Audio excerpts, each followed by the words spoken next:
آپ سب کی خدمت میں جمیل احسن اور دعا سینٹر کی ٹیم کی طرف سے السلام علیکم اور یا علی مدد اور رمضان مبارک۔ ہم نے رمضان کے دوران پروگرامز کا ڈیلی پروگرام کا سلسلہ شروع کیا ہے۔ یہ پروگرامز جو ہیں وہ 7:15 ایسٹرن اسٹینڈرڈ ٹائم کے حساب سے شروع ہوں گے۔ پروگرام کا افتتاح تلاوت کلام پاک سے، اس کے بعد حدیث قصہ اور پھر دعائے افتتاح ہوگی۔ ان سب کے بعد ایک دوسرا سیکشن شروع ہوگا جس میں مولانا حسین شیرازی صاحب رمضان اور ہم کے ٹاپک پہ خطاب فرمائیں گے۔ چھوٹا سا یہ خطاب ہوگا اور یہ پروگرام مغرب کی نماز سے پہلے ختم ہو جائے گا۔ جیسا کہ آپ سب جانتے ہیں کہ سینٹر کلوزڈ ہیں، یہ تمام پروگرام آن لائن ہی ترتیب دیے جائیں گے۔ تو انشاءاللہ آپ سے ہر روز رمضان کے دوران یہیں ملاقات ہوگی 7:15 جزاک اللہ۔ اعوذ باللہ من الشیطان اللعین الرجیم، بسم اللہ الرحمن الرحیم۔ الرحمن علم القرآن، خلق الانسان علمہ البیان۔ الشمس والقمر بحسبان، والنجم والشجر یسجدان، والسماء رفعها ووضع الميزان اللہ تطغوا فی المیزان وأقیموا الوزن بالقسط ولا تخسروا الميزان والأرض وضعها للأنام فيها فاكهة ونخل ذات الأكمام والحب ذو العصف والريحان فبأي آلاء ربكما تكذبان خلق الإنسان من صلصال كالفخار وخلق الجان من مارج من نار فبأي آلاء ربكما تكذبان رب المشرقين ورب المغربين فبأي آلاء ربكما تكذبان مرج البحرين يلتقيان بينهما برزخ لا يبغيان فبأي آلاء ربكما تكذبان يخرج منهم اللؤلؤ والمرجان فبأي آلاء ربكما تكذبان وله الجوار المنشآت في البحر كالأعلام فبأي آلاء ربكما تكذبان كل من عليها فان ويبقى وجه ربك ذو الجلال والإكرام فبأي آلاء ربكما تكذبان يسأله من في السماوات والأرض كل يوم هو في شأن فبأي آلاء ربكما تكذبان سنفرغ لكم أيها الثقلان فبأي آلاء ربكما تكذبان يا معشر الجن والإنس إن استطعتم أن تنفذوا من أقطار السماوات والأرض فانفذوا لا تنفذون إلا بسلطان فبأي آلاء ربكما تكذبان يرسل عليكما شواظ من نار ونحاس فلا تنتصران فبأي آلاء ربكما تكذبان فإذا انشقت السماء فكانت وردة كالدهان فبأي آلاء ربكما تكذبان فيومئذ لا يسأل عن ذنبه إنس ولا جان فبأي آلاء ربكما تكذبان يعرف المجرمون بسيماهم فيؤخذ بالنواصي والأقدام فبأي آلاء ربكما تكذبان هذه جهنم التي يكذب بها المجرمون يطوفون بينهما وبين حميم آن فبأي آلاء ربكما تكذبان ولمن خاف مقام ربه جنتان فبأي آلاء ربكما تكذبان ذواتا أفنان فبأي آلاء ربكما تكذبان فيهما عينان تجريان فبأي آلاء ربكما تكذبان فيهما من كل فاكهة زوجان فبأي آلاء ربكما تكذبان متكئين على فروش بطائنها من استبرق وجنى الجنتين دان فبأي آلاء ربكما تكذبان فيهن قاصرات الطرف لم يطمثهن إنس قبلهم ولا جان فبأي آلاء ربكما تكذبان كأنهن الياقوت والمرجان فبأي آلاء ربكما تكذبان هل جزاء الإحسان إلا الإحسان فبأي آلاء ربكما تكذبان ومن دونهما جنتان فبأي آلاء ربكما تكذبان مدهامتان فبأي آلاء ربكما تكذبان فيهما عينان نزاقتان فبأي آلاء ربكما تكذبان فيهما فاكهة ونخل ورمان فبأي آلاء ربكما تكذبان فيهن خيرات حسان فبأي آلاء ربكما تكذبان حور مقصورات في الخيام فبأي آلاء ربكما تكذبان لم يطمثهن إنس قبلهم ولا جان فبأي آلاء ربكما تكذبان متكئين على رفرف خضر وعبرق حسان فبأي آلاء ربكما تكذبان تبارك اسم ربك ذي الجلال والإكرام صدق الله العلي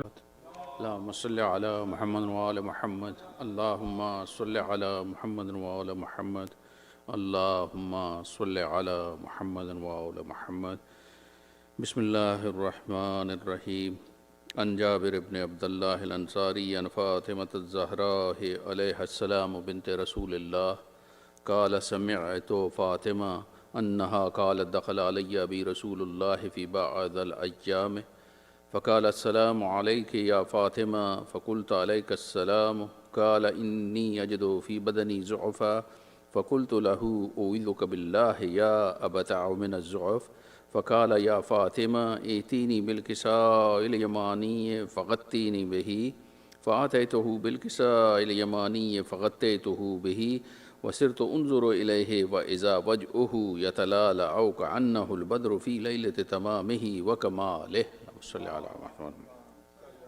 فما كانت إلا ساعة وإذا بولدي الحسن عليه السلام قد أقبل وقال السلام عليك يا أماه فقلت وعليك السلام يا قرة عيني وسمرة فؤادي فقال يا أماه إني أشم عندك رائحة طيبة كأنها راية جد رسول الله صلى الله عليه وآله فقلت نعم إن جدك تحت الكساء فأقبل الحسن عليه السلام نحو الكساء وقال السلام عليك يا جداء يا رسول الله أتأذن لي أن أدخل معك تحت الكساء فقال وعليك السلام يا ولدي ويا صاحب حوزي قد أذنت لك فدخل معه تحت الكساء اللهم صل على محمد وآل محمد فما كانت إلا ساعة وإذا بولدي الحسين عليه السلام قد أقبل وقال السلام عليك يا أماه فقلت وعليك السلام يا ولدي ويا قرة عيني وسمرة فؤادي فقال لي يا أماه إني أشم عندك رائحة طيبة كأنها راية جد رسول الله صلى الله عليه وآله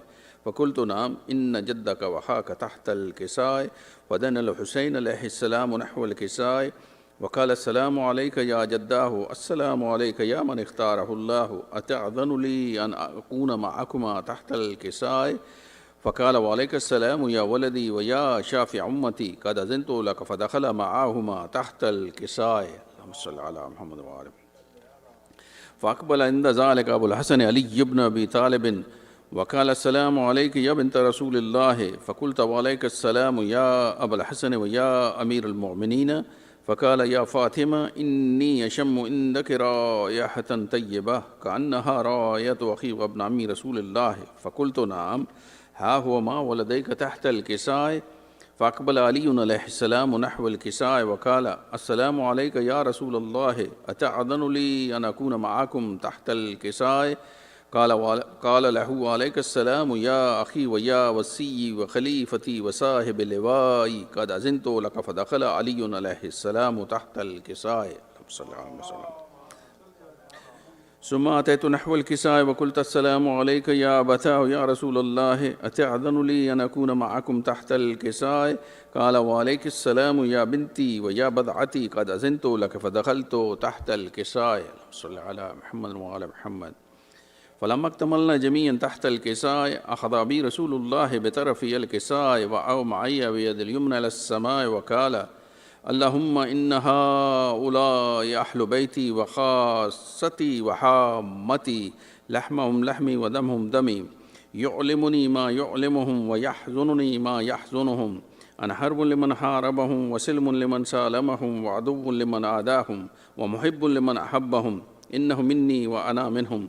فاجعل صلواتك وبركاتك ورحمتك وغفرانك ورضوانك علي وعليهم، وأذهب عنهم الرجس وطهرهم تطهيرا. اللهم صل على محمد وسلم. فقال الله عز وجل يا ملائكتي ويا سكان سماواتي إني ما خلقت سماء مبنية ولا أرضا مدحية ولا قمرا منيرا ولا شمسا مضية ولا فلكا يدور ولا بحرا يجري ولا فلكا يسري إلا في محبة هؤلاء الخمسة الذين هم تحت الكساء. فقال الأمين جبرائيل يا ربي ومن تحت الكساء؟ فقال عز وجل هم أهل بيت النبوة ومعدن الرسالة، هم فاطمة وأبوها وبعلها وبنوها. صلى على محمد. فقال جبرائيل يا ربي أتأذن لي أن أحبث إلى الأرض لأكون معهم سادسا؟ فقال الله نعم، قد أذنت لك. فهبط الأمين جبرائيل وقال السلام عليك يا رسول الله، العلي ألا يقرأك السلام ويخصك بالتحية والإكرام ويقول لك وعزتي وجلالي إني ما خلقت سماء مبنية ولا أرضا مدحية ولا قمرا منيرا ولا شمسا مضية ولا فلكا يدور ولا بحرا يجري ولا فلكا يسري إلا لأجلكم ومحبتكم، وقد أذن لي أن أدخل معكم، فهل تأذن لي يا رسول الله؟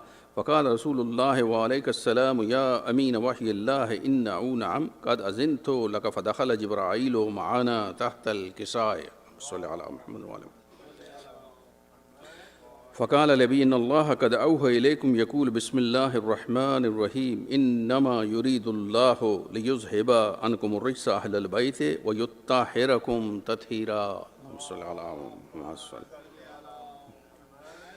فقال علي عليه السلام لأبي يا رسول الله أخبرني ما لجلوسنا هذا تحت الكساء من الفضل عند الله؟ فقال النبي صلى الله عليه وآله والذي بعثني بالحق نبيا واصطفاني بالرسالة نجيا، ما ذكر خبرنا هذا في محفل من محافل أهل الأرض وفيه جمع من شيتنا ومحبينا إلا ونزلت عليهم الرحمة وحفت بهم الملائكة واستغفرت لهم إلى أن يتفرقوا.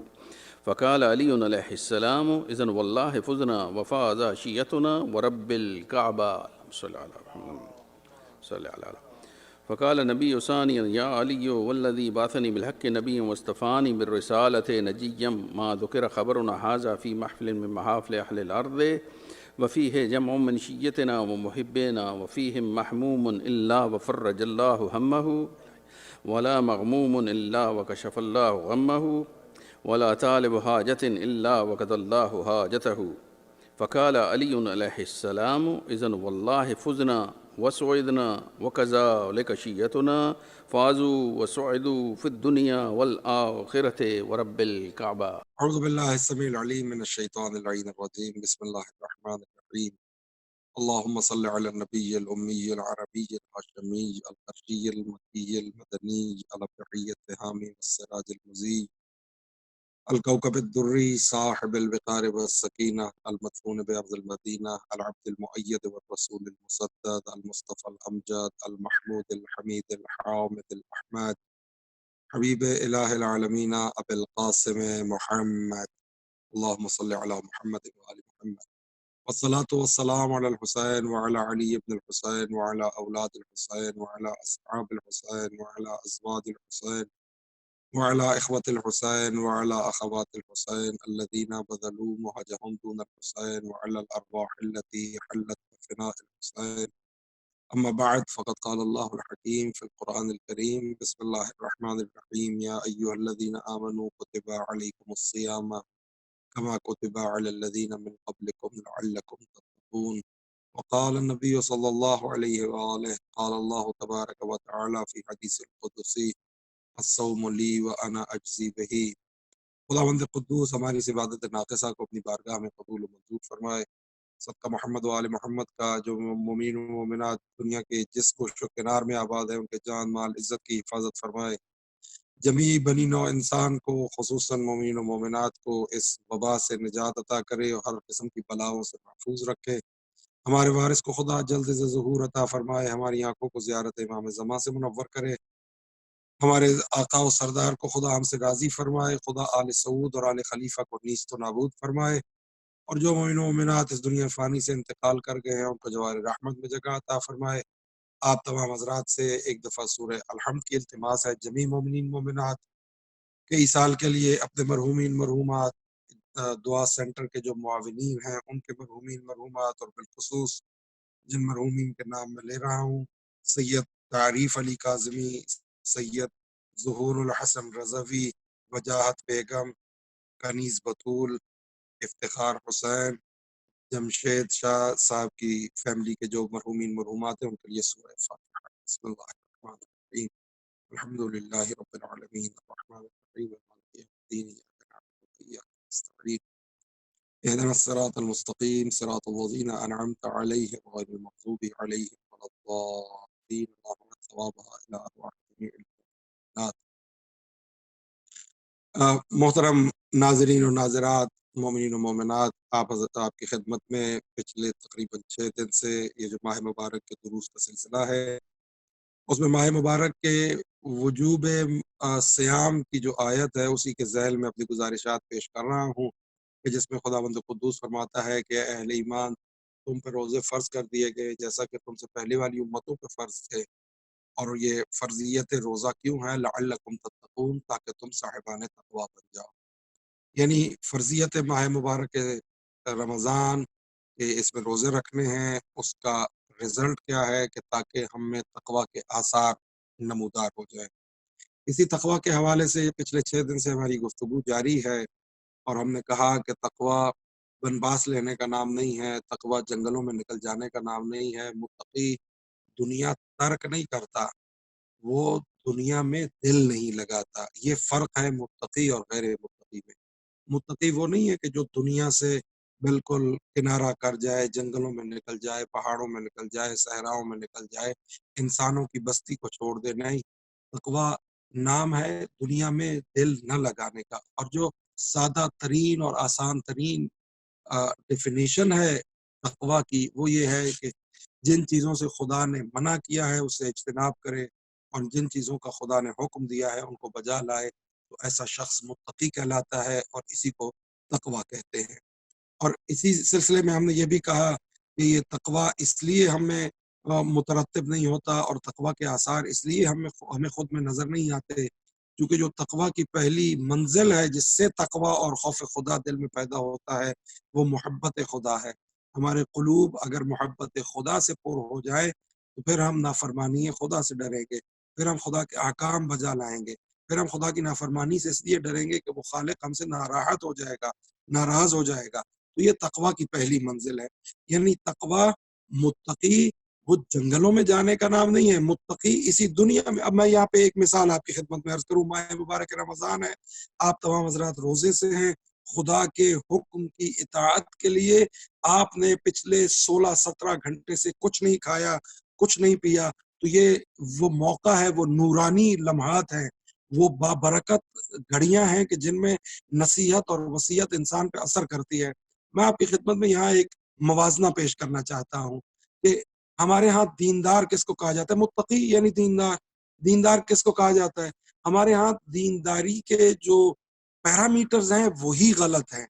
ہمارے ہاں دیندار اس کو کہا جاتا ہے، عام میں اپنے جیسوں کی بات کر رہا ہوں، آپ تو ماشاءاللہ بہت زیادہ صاحب صاحبان معرفت لوگ ہیں، کہ ہمارے ہاں متقی اس کو کہا جاتا ہے کہ جو دنیا کو کما نہیں سکتا، یعنی دنیاوی حوالوں سے جو ترقی نہ کر سکے وہ دین کی طرف آ جاتا ہے. مثلا ایک صاحب تھے ہمارے وہاں پاکستان میں، وہ ہمارے پاس آئے، کہا کہ مولانا ہمیں مشہد میں، یا اس وقت عراق کے حالات اس طرح اچھے نہیں تھے، صدام ملعون ابھی زندہ تھا، تو کہا کہ ہمیں مشہد میں یا قوم میں گھر لے دیجئے. میں کہا حضور یہ کیسے خیال آ گیا، you are in your 70s now. تو کہا کہ مولانا جتنا کاروبار تھا وہ سب میں نے بچوں کو منتقل کر دیا ہے، اب میں اللہ اللہ کرنا چاہتا ہوں. تو ان کی خدمت میں عرض کی کہ آغا اللہ اللہ کرنے کا جو وقت تھا اس وقت تو آپ اللہ اللہ نہیں کی، اب جب آپ کے پاس کچھ نہیں رہا تو اب آپ اللہ اللہ کرنے آگے. یعنی یہ وہ ہمارے ہاں مسکنسپشن ہے کہ جب آپ دنیاوی کام ختم ہو جائیں تو پھر اللہ اللہ شروع کر دیں. نہیں آغا، دیندار یہ نہیں ہے. آپ مثلا خود اسی روایت کو، جو روایت آپ نے میں اس لیے مشکل باتیں نہیں کرتا ہے کہ ایک تو روزے کا آخری وقت ہوتا ہے تو لوگ زیادہ کنسنٹریٹ بھی نہیں کر پاتے، جو خواتین خانہ ہوتی ہیں وہ ظاہر ہے افطار کے وہ چیزیں تیار کرنے میں اور بچوں کو سنبھالنے میں مشکل حالات ہیں واقعا. تو میں اس لیے مشکل باتیں نہیں کرتا، آسان سے آسان باتیں کرنے کی کوشش کرتا ہوں کہ دنیاوی حوالوں سے ہمیں متقی وہ ہے کہ وہ نہیں ہے جو ہمارے ہاں متقی کہا جاتا ہے، جو دیندار کہا جاتا ہے، کہ جو دنیا میں ترقی نہیں کر سکا یا اب دنیا کو اس کی ضرورت نہیں رہی تو اب وہ دین کی طرف آ جائے. نہیں، اہل بیت کی قرآن کی نظر میں ایسا شخص دیندار نہیں کہلاتا کہ جو دنیا میں مطلب وہ اپنی ترقی نہ کر سکتا، مثلا یونیورسٹی نہیں جا سکتا، مثلا غربت کی وجہ سے پڑھ ہی نہیں سکتا، مثلا ڈاکٹر نہیں بن سکتا، وکیل نہیں بن سکتا، انجینئر نہیں بن سکتا، کسی اور ایسے شعبے میں نہیں جا سکتا، تو وہ پھر دین کی طرف. یہ ہمارا بنایا ہوا دیندار ہے. لیکن قرآن و اہل بیت کی نظر میں ایسا شخص دیندار نہیں ہے. قرآن کی نظر میں دیندار وہ ہے کہ جو یہ نہیں کہ دنیا میں وہ ترقی نہیں کر سکتا، نہیں، اس کو دنیا سے محبت نہیں ہے. فرق ہے. ایک شخص جو دنیا کو لے نہیں سکتا، ایک شخص جس کو دنیا کی محبت دل میں نہیں ہے. مثلا یہ ایک چیز ہے، اس کو ایک شخص وہ ہے جو اس کو خریدنے کی استطاعت، یعنی بائنگ پاور ہی نہیں رکھتا، وہ اس کو خرید ہی نہیں سکتا، اس کے پاس پیسہ ہی نہیں ہے، اس کے پاس بھی آپ کو یہ چیز نظر نہیں آئے گی کہ ایک آدمی کے پاس پیسہ نہیں ہے کہ اس کو خرید لے. اچھا، ایک آدمی ہے جس کو یہ چیز پسند نہیں ہے، اس کے پاس بھی آپ کو نظر نہیں آئے گی. تو کیا یہ دونوں اشخاص برابر ہیں؟ نہیں آگا. اس کے پاس نہیں ہے، اس کی مجبوری ہے، اس کے پاس مال دنیا نہیں ہے، وہ خرید نہیں سکتا، وہ استطاعت خرید نہیں رکھتا، اس کے پاس اس لیے نہیں ہے. اس کے پاس اس لیے نہیں ہے کہ اس کو یہ چیز پسند ہی نہیں ہے.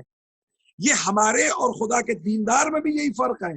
ہمارا دیندار وہ ہے جو دنیا میں ترقی نہیں کر سکتا. مثلا میں مولوی ہوں، غربت کی وجہ سے یا کسی اور وجہ سے نہ میں ڈاکٹر بن سکتا تھا، نہ میں انجینئر بن سکتا تھا، نہ میں فوج میں جا سکتا تھا، نہ میں تجارت کر سکتا تھا، تو میں مولوی بن گیا ہوں. تو یہ ہارا ہوا دیندار ہے، یہ ہمارا دیندار ہے. لیکن اگر ایک شخص کو دنیا پسند نہیں تھی، دین کی طرف آیا ہے، یہ خدائی دیندار ہے. یہ اہل بیت کی نظر میں دیندار ہے. یعنی اہل بیت کی نظر میں دیندار وہ ہے کہ جو یہ نہیں کہ دنیا کما نہیں سکتا تھا، نہیں، اس کو دنیا سے محبت نہیں ہے، اس کو دنیا کی ضرورت نہیں ہے، اس کو دنیا پسند نہیں ہے. اور یہی حقیقی دیندار ہے، چونکہ اس کو دنیا اس لیے پسند نہیں ہے کہ اس کا جو امام ہے وہ دنیا کو 3 طلاقیں دے چکا ہے. یعنی دنیا کی محبت دل میں نہ ہونا دینداری ہے، نہ یہ کہ دنیا پاس اس لیے نہ ہو کہ آپ کما نہیں سکتے اور آپ دیندار ہو جائیں. نہیں، ایسا نہیں ہے. وہ ہارا ہوا دیندار ہے. یہ حقیقی دیندار ہے کہ جس کو دنیا پسند نہیں ہے. تو متقی بھی وہ ہے جو اسی دنیا میں رہے. متقی کی مثال میں اس طرح عرض کروں، نیک آدمی کی مثال، مثلا یہاں پہ ہمارے ٹورانٹو میں ایک گھر ہے اور بہت مذہبی اور بہت زیادہ پابند شریعت گھر ہے، گھرانہ ہے. تو وہ میرے پاس آئے، کہا کہ سید ہیں، سادات ہیں، سندھ سے تعلق رکھتے ہیں. انہوں نے کہا کہ مولانا میں پاکستان واپس جانا چاہتا ہوں. میں نے کہا آغا مت جائیے. کہا کہ وہاں پہ چونکہ اکثریت مسلمانوں کی ہے تو میرا یہاں دل نہیں لگتا، تو اس طرح سے. میں نے کہا نہیں جائیے. کہا کیوں؟ میں نے کہا کہ آپ کے بچے، آپ کی بچیاں جو ہیں پردہ دار ہیں، آپ کے بچے جو ہیں نمازی ہیں، آپ خود بہت دیندار ہیں، تو آپ کو تو اسی معاشرے میں رہنا چاہیے تاکہ لوگ آپ کو دیکھ کے خود کو درست کرے. دیندار یہ ہوتا ہے، دیندار یہ ہوتا ہے کہ جس کی طرف لوگ دیکھ کر خود کو ٹھیک کریں. متقی وہ ہے، امام علی علیہ السلام کا پیرو وہ ہے کہ جس کو دیکھ کے میں خود کو ٹھیک کروں. ہارا ہوا آدمی یا بھاگا ہوا آدمی وہ شکست خوردہ ہے، وہ متقی نہیں ہے. میں یوں مثال آپ کی خدمت میں عرض کر دوں کہ ایک شخص وہ اس دنیا میں رہا ہی نہیں ہے تو کیا کمال ہے اگر اس نے کوئی ظلم نہیں کیا، کیا کمال ہے اگر اس نے کوئی ناانصافی نہیں کی. ہاں اگر اسی دنیا میں رہتا ہے اور انصاف کرتا ہے، اسی دنیا میں رہتا ہے اور ظلم نہیں کرتا، اسی دنیا میں رہتا ہے اور حرام نہیں کماتا، اسی دنیا میں رہتا ہے، اسی معاشرے میں رہ کر خدا کے احکامات کو بجا لاتا ہے اور خدا جن چیزوں سے روکتا ہے اسے رک جاتا ہے، یہ حقیقی متقی ہے. متقی ہارے ہوئے آدمی کا کام نہیں ہے، متقی شکست خوردہ نہیں ہوتا. مثلا ہم یہاں پہ ایک اور بھی چیز دیکھتے ہیں اور یہ بڑی عام ہے اور خدا خبر یہ کنسپٹ ہم نے کہاں سے لیا ہے. کہا جاتا ہے کہ جیسا دیس ویسا بھیس. مولانا یہاں پہ تو اب یہ ویسٹرن کنٹریز ہیں، یہاں پہ تو اسی حوالے سے رہنا پڑے گا جیسے یہ رہتے ہیں، ہمیں خود کو بدلنا ہوگا. نہیں حضور، مومن اور متقی کی صفت یہ نہیں ہے کہ وہ متاثر ہوتا ہے چیزوں سے. مومن اور متقی کی صفت یہ ہے کہ وہ مؤثر ہوتا ہے، وہ اثر ڈالتا ہے، اثر پذیر نہیں ہوتا. وہ اپنے معاشرے پہ گرد و پیش. آپ یوں اس کو لے لیجئے کہ اگر میں کسی کہیں پڑھنے جاتا ہوں، میں پڑھا ہوں یہاں کے کالجز میں بھی اور یونیورسٹی میں بھی گیا ہوں، اگر میں ان کی طرح ہو جاؤں تو کیا کمال کیا.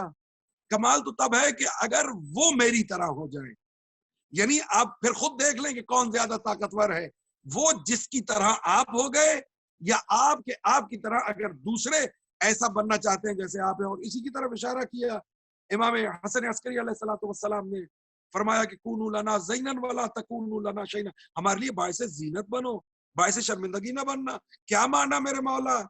فرمایا کہ اگر کوئی مسافر کسی نئی بستی میں جائے اور اس کے پاس ایک قیمتی متاع ہو جس کو وہ کسی کے پاس امانت رکھوانا چاہتا ہو، تو وہ اگر پوچھے وہاں کے لوگوں سے کہ یہاں کا سب سے زیادہ امین شخص کون سا ہے، کون ہے جس کو میں بغیر جانتے ہوئے اس کے پاس اپنی امانت رکھوا سکوں اور سکون محسوس کروں کہ میری امانت میں خیانت نہیں ہوگی، تو کہا جس گھر کی طرف اشارہ ہونا چاہیے وہ گھر ہمارے ماننے والوں کا ہونا چاہیے، وہ گھر ہمارے چاہنے والے. یعنی یہ تقویٰ کی نشانیاں ہیں. اور یہ کب پیدا ہوتی ہیں؟ جب آپ محبت اہل بیت میں غرق ہوتے ہیں، جب آپ الفت اہل بیت میں غرق ہوتے ہیں، جب آپ مودت اہل بیت میں غرق ہوتے ہیں، جب آپ خدا سے محبت کرنے لگتے ہیں. اور اسی کی طرف میں اشارہ کروں گا کہ یہ محبت اور یہ سارا سلسلہ جو ہے یہ شروع کہاں سے ہوتا ہے؟ اگر انسان دو چیزوں کے مرکب کو کہتے ہیں، ایک روح اور ایک بدن. یہ بدن اور اس میں روح، یہ ہے انسان. جو میں ہوں مثلا مولوی شیرازی، کیا اس بدن کا نام مولوی شیرازی ہے؟ اور یہیں سے آپ کو شاید میں متقی کی کوئی پہچان یا ایک اشارہ آپ کی خدمت میں کر سکوں کہ یہ جو جسم ہے اس کا نام مولوی شیرازی ہے یا کوئی اور چیز ہے جو میں ہوں؟ میں یہ جسم ہوں یا میں کچھ اور ہوں؟ اس کی طرف توجہ فرمائیے. اگر یہ جسم میں ہوں تو میں آپ کو ایک مثال عرض کرتا ہوں. ابھی اگر خدا یہ چاہے کہ میری روح نکال لے، میری روح قفس انصری سے پرواز کر جائے، ہر شخص نے مرنا ہے، میں مر جاتا ہوں. اب یہاں پہ یہ جسم پڑا ہے جو آپ دیکھ رہے ہیں، آپ سے کوئی پوچھے کہ یہ کیا ہے تو آپ کیا کہیں گے؟ مولوی شیرازی پڑا ہوا ہے. نہیں، آپ کہیں گے مولوی شیرازی کا میت پڑا ہے، مولوی شیرازی کا جسد پڑا ہے. تو کیا پتا چلا کہ یہ جسم میں نہیں ہوں. اگر یہ جسم میں ہوتا تو آپ اس کو میرا میت نہ کہتے، اگر مولوی شیرازی پڑا ہے. نہیں، آپ کہتے ہیں اس کا میت پڑا ہے، یعنی یہ جسم میں نہیں ہوں. آپ اس کو یوں سمجھ لیجئے، صفات انسانی ہے. مثلا انسان بہادر ہوتا ہے، انسان سخی ہوتا ہے، انسان عالم ہوتا ہے، انسان نڈر ہوتا ہے. صفات اچھے اور برے دونوں معنوں میں عربی میں استعمال کی جاتی ہیں کہ اچھی کو بھی صفت کہتے ہیں، بری صفت کو بھی صفت ہی کہتے ہیں. تو یہ جو بہادری کی صفت ہے، یہ جو علم کی صفت ہے، یہ جو سخاوت کی صفت ہے، کیا یہ جسم کے ساتھ خاص ہے کہ آپ ایک خاص قسم کا جسم دیکھیں تو آپ کہتے ہیں کہ یہ بہادر ہے، یا آپ ایک جسم کو دیکھتے ہیں، ایک مجسم کو دیکھتے ہیں اور کہتے ہیں یہ سخی ہے، یا آپ ایک جسم کو دیکھتے ہیں اور کہتے ہیں کہ یہ عالم ہے؟ نہیں ہوگا. ان صفات کا تعلق جسم سے نہیں ہے. جسم بہادر نہیں ہوتا. بڑے بڑے لمبے تڑنگے وہ جنگ میں سے ایسے بھاگے کہ کہ جانوروں کو پیچھے چھوڑ گئے. اگر بہادری جسم کا وصف ہوتی تو وہ جو لمبے تڑنگے لہیم و شہین تھے وہ ڈٹ جاتے. لیکن ہم نے دیکھا کہ وہ لمبے تڑنگے جسموں والے تو بھاگ رہے ہیں، لیکن ایک جو کی روٹی کھانے والا ادھر خیبر کو اکھاڑ رہا ہے. پتا چلا کہ یہ صفت جسم کی صفت نہیں ہے، سخاوت جسم کی صفت نہیں ہے. یہ جو سخی ہے وہ میں ہوں، یہ جو بہادر ہے وہ میں ہوں، یہ جو علم رکھتا ہے وہ میں ہوں، یعنی یہ جسم میں نہیں ہوں. اچھا تو پھر جسم کیا ہے؟ جسم کی مثال اسی طرح ہے کہ آپ کو روحانی بالیدگی کے لیے خدا نے استعمال کرنے کے لیے یہ جسم دیا ہے کہ اس جسم سے فائدے اٹھائیے، اس جسم کو اپنی بہتری کے لیے استعمال کیجئے، بہترین آدمی بن کے نکلیے. اس جسم کا جو ما حصل ہے اور جو وجہ ہے وہ پوری ہو جائے گی. اس کی مثال یوں لے لیجئے، میں بچوں کے لیے عرض کر دوں. اس جسم کی مثال اس طرح ہے کہ you go to the library, آپ لائبریری جاتے ہیں، وہاں سے کتاب لیتے ہیں.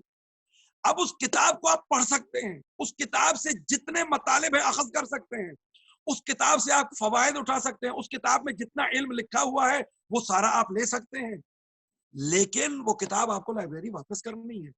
اگر آپ اس کو بغیر خراب کیے فائدہ اٹھایا ہے لیکن اس کو مس یوز کیے بغیر واپس کر دیں گے تو لائبریرین آپ کا شکریہ ادا کرے گا. لیکن اگر آپ اس کو مس یوز کریں گے، صفحے پھاڑ دیں گے، اوپر اپنے حاشیے لگائیں گے، وہ آپ کو جرمانہ کرے گا.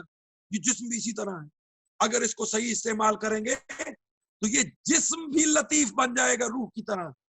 لیکن اگر آپ اس کو غلط استعمال کریں گے تو یہ آپ کی روح کو بھی کثیف کر دے گا اور سزا بھی ملے گی.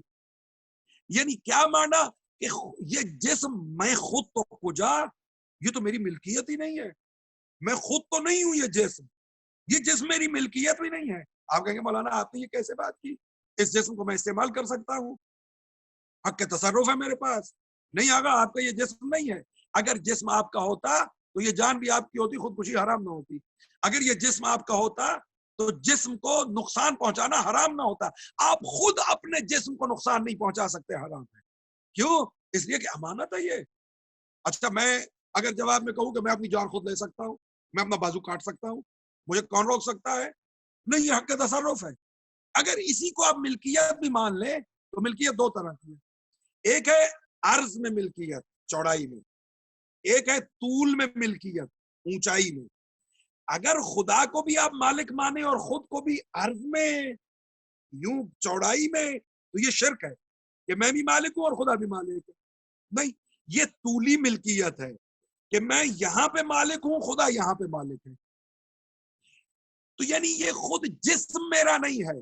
تو اب میں یہاں پہ آپ کی خدمت میں جملہ عرض کروں اور شاید اسی پہ آج کے اس گفتگو کا اختتام ہو کہ یہ جسم میرا نہیں ہے. اب اگر میں وہ سارے کام کر رہا ہوں کہ جو جسم کو فائدہ پہنچاتے ہیں، جو جسم کو فائدہ پہنچاتے ہیں، تو پھر میں غلط جگہ پہ انویسٹ کر رہا ہوں. یہ اسی طرح ہے کہ میں کسی کے پلاٹ پہ گھر بنا رہا ہوں، جب گھر بنا لوں گا تو وہ کہے گا یہ تو تمہارا پلاٹ ہی نہیں تھا، یہاں سے بھاگ جاؤ. تو جسم پہ محنت کرنا یہ اسی طرح ہے جیسے کسی اور کے پلاٹ میں آپ بلڈنگ کھڑی کر دیں. زمین کسی اور کی ملکیت ہے، آپ نے بلڈنگ کھڑی کر دی، آپ کے کسی کام کی نہیں، وہ اوپر قبضہ کر لے گا. تو اسی طرح اگر ہم اپنے جسم اور جسمانیات میں پھنسے ہوئے ہیں تو پھر یہی حالت ہوگی کہ قیامت کے دن نادم اور پریشان ہوں گے. مرنے کے بعد فوراً آنکھ کھلے گی ہماری. کون سی آنکھ کھلے گی؟ جو ہم نے اپنی زندگی میں آنکھ نہیں کھولی. وہ کون سی آنکھ تھی؟ وہ روحانیت کی آنکھ تھی، وہ نورانیت کی آنکھ تھی کہ اس جسم کو ہم اس طرح استعمال کرتے کہ فقط یہ چربی کی آنکھیں نہ دیکھتی، ہماری روحانی آنکھ بھی دیکھتی.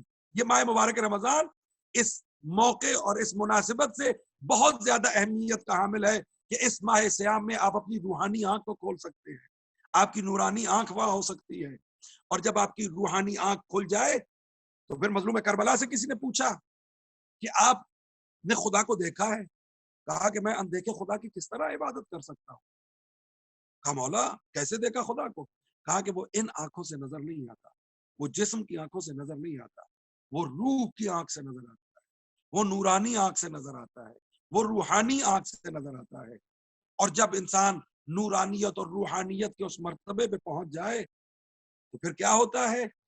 پھر حسین 3 دن کے بھوکے پیاسے خدا کی راہ میں اپنی گردن کٹوا دیتے ہیں، لیکن خدا سے شکوہ نہیں کرتے۔ یعنی آپ جب روحانیت کے اس مرتبے پہ پہنچتے ہیں تو جب اکبر کا لاشا آتا ہے، روایت کہتی ہے کہ ہر شہید کا استقبال اس کی ماں نے آ کے کیا ہے۔ جناب قاسم کی لاش کے ٹکڑے جناب فروہ نے آ کے استقبال کیا ہے اپنے شہید کا۔ 3 شہید ہیں کربلا میں کہ جن کے لاشے کا استقبال کرنے والی ان کی ماں نہیں آئی۔ ایک لاشا ہے جناب علی اکبر کا کہ روایت کہتی ہے کہ جب اکبر کا لاشا آیا تو جناب ام لیلہ جو والدہ جناب علی اکبر ہیں وہ سجدے میں گری ہوئی ہے کہ خدایا تیرا احسان ہے، خدا کی حمد کر رہی ہے، خدایا تیرا احسان ہے کہ تو نے میرے بیٹے کو حسین کی راہ پہ قربانی منظور کی ہے اس کی۔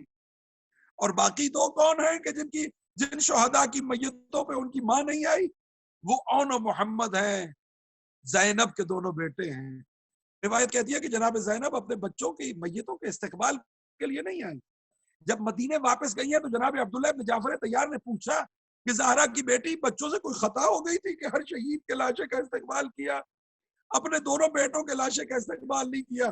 تو فرمایا کہ عبداللہ میں کیا کرتی، میں نے دیکھا کہ حسین میرے دونوں بچوں کی لاش کو لے آ رہے ہیں، ایک کو ایک بازو کے نیچے، دوسرے کی لاش کو دوسرے بازو کے نیچے، میرے بچوں کے پاؤں زمین پہ خط دیتے ہوئے آ رہے تھے۔ میں خیمے کے دروازے سے ہٹ گئی کہ جب حسین آئیں گے میری آنکھوں سے آنکھیں چار ہوں گی تو کہیں حسین شرمندہ نہ ہو۔ یہ ہے وہ مقام اطاعت امامت، یہ ہے وہ مقام اطاعت الہی، یہ ہے وہ مقام اطاعت نبوت کہ جس پہ زینب سلام اللہ علیہا فائز ہیں۔ والصلاة والسلام علی الحسین وعلی علی بن الحسین وعلی اولاد الحسین وعلی اصحاب الحسین، والسلام علیکم ورحمۃ اللہ وبرکاتہ۔ اللهم صل على محمد وآل محمد بسم الله الرحمن الرحيم يا علي يا عظيم يا غفور يا رحيم أنت الرب العظيم الذي ليس كمثله شيء وهو السميع البصير وهذا شهر عظمته وكرمته وشرفته وفضلته على الشهور وهو شهر الذي فرضت صيامه عليه وهو شهر رمضان الذي أنزلت فيه القرآن هدى للناس وبينات من الهدى والفرقان وجعلت فيه ليلة القدر وجعلتها خيرا من 1000 شهر فيا ذا المن ولا يمن عليك من علي بفكاك رقبتي من النار في من تمن عليه وادخلني الجنة برحمتك يا أرحم الراحمين اللهم صل على محمد وآل محمد بسم الله الرحمن الرحيم اللهم رب شهر رمضان الذي أنزلت فيه القرآن وافترضت على عبادك فيه الصيام ارزقني حج بيتك الحرام في هذا العام وفي كل عام واغفر لي الذنوب العظام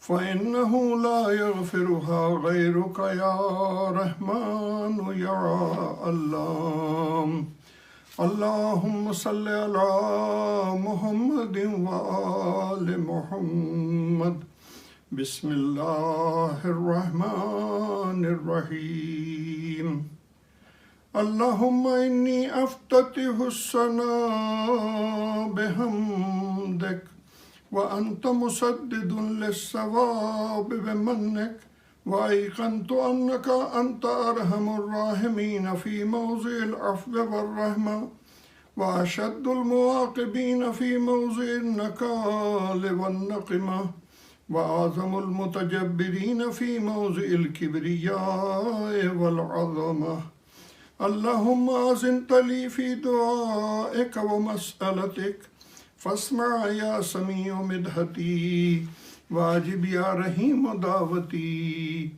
وأقل يا غفور عسرتي فكم يا إلهي من كربة قد فرجتها وهموم قد كشفتها وعسرة قد أقلتها ورحمة قد نشرتها وحلقة بلاء قد فككتها.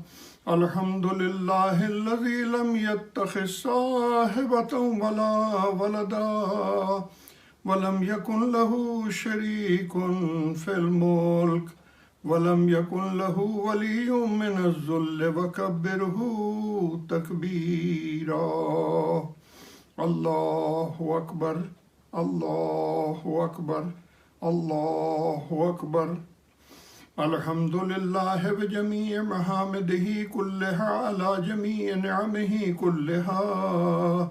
الحمد لله الذي لا مضاد له في ملكه ولا منازع له في أمره.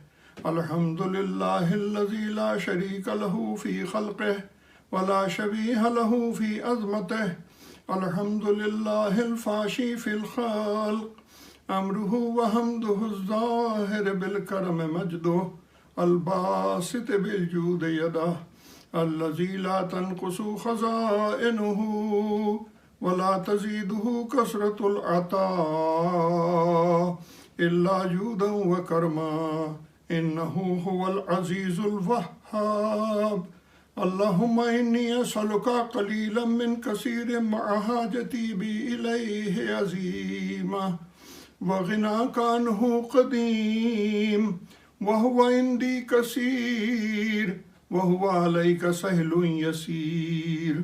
اللهم إن عفوك عن ذنبي وتجاوزك عن خطيئتي وصفحك عن ظلمي وسترك على قبيح عملي وحلمك عن كثير جرمي عندما كان من خطئي وعمدي أطمعني في أن أسألك ما لا أستوجبه منك الذي رزقتني من رحمتك وأريتني من قدرتك وعرفتني من إجابتك فصرت أدعوك آمنا وأسألك مستأنسا لا خائفا ولا وجلا مضلا عليك فيما قصدت فيه إليك فإن أبطأ عني عاتبت بجهلي عليك ولعل الذي أبطأ عني هو خير لي لعلمك بعاقبة الأمور فلم أر مولا كريما أصبر على عبد لئيم منك علي. يا ربي إنك تدعوني فأولينك وتتحبب إلي فأتبغض إليك وتتودد إلي فلا أقبل منك كأن لي التطول عليك فلم يمنعك ذلك من الرحمة لي والإحسان إلي والتفضل علي بجودك وكرمك فارحم عبدك الجاهل وجد عليه بفضل إحسانك إنك جواد كريم. الحمد لله مالك الملك مجري الفلك مسخر الرياح فالق الإصباح ديان الدين رب العالمين. الحمد لله على حلمه بعد علمه والحمد لله على عفوه بعد قدرته والحمد لله على طول أناته في غضبه وهو قادر على ما يريد. الحمد لله خالق الخلق باسط الرزق فالق الإصباح ذي الجلال والإكرام والفضل والإنعام الذي بعد فلا يرى فقرب فشهد النجوى تبارك وتعالى. الحمد لله الذي ليس له منازع يعادله ولا شبيه يشاكله ولا زهير يعاصده قهر بعزته الأعزاء وتواضع لعظمته العظمى فبلغ بقدرته ما يشاء. الحمد لله الذي يجيبني حين أناديه ويستر علي كل عورة وأنا عافيه ويعظم النعمة علي فلا أجازيه. فكم من موهبة هنيئة قد أعطاني وعزيمة مخوفة قد كفاني وبهجة مونقة قد أراني فأثني عليه حامدا وأشكره مسبحا. الحمد لله الذي لا يهتك حجابه ولا يغلق بابه ولا يرد سائله ولا يخيب آمله. الحمد لله الذي يؤمن الخائفين وينجي الصالحين ويرفع المستضعفين ويضع المستكبرين ويهلك ملوكا ويستخلف آخرين. والحمد لله قاسم الجبارين مبير الظالمين مدرك الهاربين نكال الظالمين صريخ المستصرخين موضع حاجات الطالبين معتمد المؤمنين. الحمد لله الذي من خشيته ترعد السماء وسكانها وترجف الأرض وأمارها وتموج البحار ومن يسبح في غمراتها. الحمد لله الذي هدانا لهذا وما كنا لنهتدي لولا أن هدانا الله. الحمد لله الذي يخلق ولم يخلق ويرزق ولا يرزق ويطعم ولا يطعم ويميت الأحياء ويحيي الموتى وهو حي لا يموت بيده الخير وهو على كل شيء قدير. اللهم صل على محمد وآل محمد. اللهم صل على محمد عبدك ورسولك. اللهم صل على محمد وآل محمد وأمينك وصفيك وحبيبك وخيرتك من خلقك وحافظ سرك ومبلغ رسالاتك أفضل وأحسن وأجمل وأكمل وأزكى وأنمى وأطيب وأطهر وأسنى وأكثر ما صليت وباركت وترحمت وتهننت وسلمت على أحد من عبادك وأنبيائك ورسلك وصفتك وأهل الكرامة عليك من خلقك. اللهم وصل على علي أمير المؤمنين. اللهم صل على محمد وآل محمد ووصي رسول رب العالمين عبدك ووليك وأخي رسولك وحجتك على خلقك وآيتك الكبرى والنبع العظيم. وصل على الصديقة الطاهرة فاطمة سيدة نساء العالمين. وصل على السبط الرحمة وإمامي الهدى الحسن والحسين سيدي شباب أهل الجنة. اللهم صل على محمد وآل محمد وصل على أئمة المسلمين علي بن الحسين ومحمد بن علي وجعفر بن محمد وموسى بن جعفر وعلي بن موسى ومحمد بن علي وعلي بن محمد والحسن بن علي والخلف الحادي المهدي. اللهم صل على محمد وآل محمد حججك على عبادك وأمنائك في بلادك صلاة كثيرة دائمة. اللهم وصل على ولي أمرك القائم المؤمل والعدل المنتظر وحفه بملائكتك المقربين وأيده بروح القدس يا رب العالمين. اللهم اجعله الداعي إلى كتابك والقائم بدينك استخلفه في الأرض كما استخلفت الذين من قبله.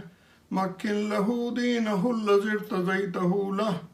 أبدله من بعده خوفه أمنا يعبدك لا يشرك بك شيئا. اللهم أعزه وأعزز به وانصره وانتصر به وانصره نصرا عزيزا وافتح له فتحا يسيرا واجعل له من لدنك سلطانا نصيرا. اللهم أظهر به دينك وسنة نبيك حتى لا يستخفي بشيء من الحق مخافة عهد من الخلق.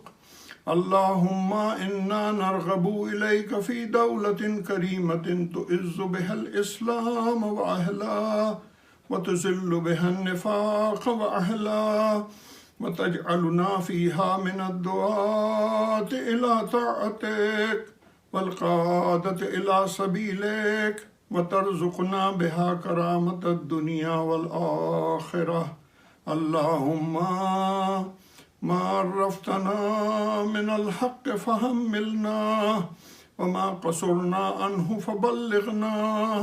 اللهم المم به شأسنا واشأب به صدأنا وارتق به فتقنا وكسر به قلتنا وأعزز به ذلتنا وأغن به عائلنا واغز به عن مغرمنا واجبر به فقرنا وسد به خلتنا ويسر به أسرنا وبيض به وجوهنا وفك به أسرنا وأنجح به طلبتنا وأنجز به مواعيدنا واستجب به دعوتنا وآتنا به سؤلنا وبلغنا به من الدنيا والآخرة آمالنا وآتنا به فوق رغبتنا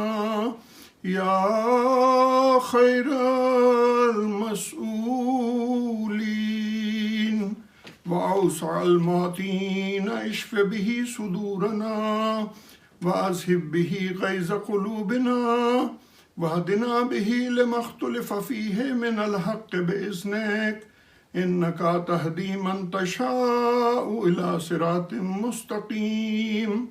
وانصرنا به على عدوك وعدونا إله الحق آمين. اللهم إنا نشكو إليك فقد نبينا صلواتك عليه وآله وغيبة ولينا وكثرة عدونا وقلة عددنا وشدة الفتن بنا وتظاهر الزمان علينا. فصل على محمد وآله وعنا على ذلك بفتح منك تؤجله وبزر تكشفه ونصر تعزه وسلطان حق تظهره ورحمة منك تجللناها وعافية منك تلبسناها برحمتك يا أرحم الراحمين. اللهم صل على محمد وآل محمد. بسم الله الرحمن الرحيم. اللهم برحمتك في الصالحين فادخلنا وفي عليين فارفعنا وبكاس من معين من عين سلسبيل فاسقنا ومن الحور العين برحمتك فزوجنا ومن الولدان المخلدين كأنهم لؤلؤ مكنون فأخدمنا ومن ثمار الجنة ولحوم الطير فأطعمنا ومن ثياب السندس والحرير والاستبرق فألبسنا وليلة القدر وحج بيتك الحرام وقتلا في سبيلك فوفق لنا وصالح الدعاء ومسألتي فاستجب لنا يا خالقنا اسمع واستجب لنا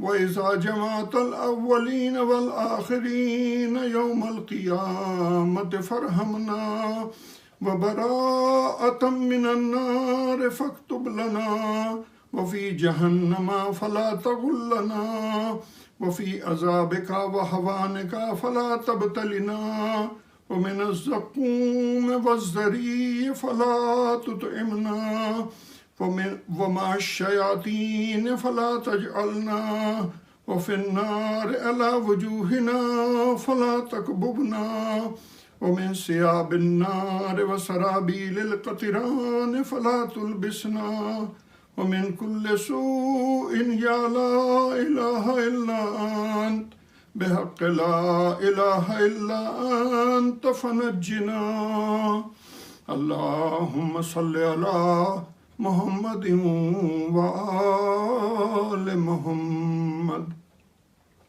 بسم الله الرحمن الرحيم اللهم إني أسألك أن تجعله فيما تقضي وتقدر من الأمر المحتوم في الأمر الحكيم من القضاء الذي لا يرد ولا يبدل أن تكببني من حجاج بيتك الحرام المبرور حجهم المشكور سعيهم المغفور ذنوبهم المكفر عن سيئاتهم وأن تجعل فيما تقضي وتقدر أن تطيل عمري في خير وعافية وتوسع في رزقي وتجعلني ممن تنتصر به لدينك ولا تستبدل بي غيري اللهم صل على محمد وآل محمد بسم الله الرحمن الرحيم أعوذ بجلال وجهك الكريم أن ينقضي عني شهر رمضان أو يطلع الفجر من ليلتي هذه ولقاقب لي تبعة أو ذنب تعذبني عليه اللهم صل على محمد وآل محمد بسم الله الرحمن الرحيم اللهم صل على محمد وآل محمد اللهم أدخل على أهل القبور السرور اللهم اغن كل فقير اللهم اشبع كل جائع اللهم اكس كل عريان اللهم اكس دين كل مدين اللهم فرج عنا كل مكروب